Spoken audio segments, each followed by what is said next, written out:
So you posted your webtoon on Webtoon Canvas and you're barely getting any views. Here's a sneaky tip most beginners miss. Don't just post your comic everywhere. Post popular webtoons on multiple platforms. Hear me out. If you have 0 followers and you just drop your story, it might take forever for anyone to notice. But if you post about trending or fan favorite series, reviews, reactions, you tap into an existing audience. Once they start recognizing you, sprinkle in your best panel of behind the scenes from your comic. Boom. You're pulling in readers without begging for attention.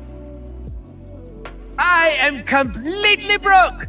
If you're a broke artist like me and you want to save some time, let me hook you up. Clip Studio.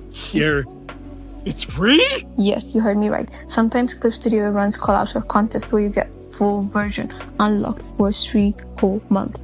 No contest entry needed, just sign up and get a code. That means you instantly get access to literally everything. 3D backgrounds, bedrooms, cafe, fancy town props like desks, windows, rotate, light, angle, however you want. It's a goldmine for Webtoon creators if you catch it at the right time. CGTrader has tons of free and paid 3D models. Make sure you filter the free though. Great for grabbing rooms, props, cityscapes to use as reference or paint over. TurboSquid has free model of cafes, cool, fancy, anything you want. Just make sure you search it. Perfect if you want something quick or to screenshot and adjust. SketchUp, free models like 3D warehouses, interiors and exteriors. Amazing for fixing perspective without drawing every single building from scratch. Use all of this as perspective guides or paint over bases. They'll save you hours on backgrounds.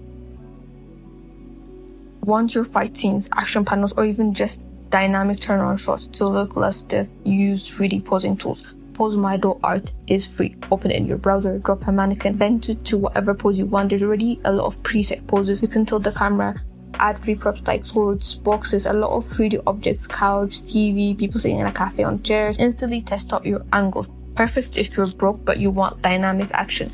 Doll Atelier, I think that's how you pronounce it, or DesignDoll. Think of it as PoseMy.Art on steroids. It's way more control over hands, even fingers, balance, perspective, even lighting. If you draw fights or like really intense movements, this app makes it feel like they actually exist in 3D space. You don't have to trace everything one-on-one. Instead, rough in the pose, exaggerate to push the curves, the limbs, add motion. That is what makes it feel alive instead of a mannequin snapshot.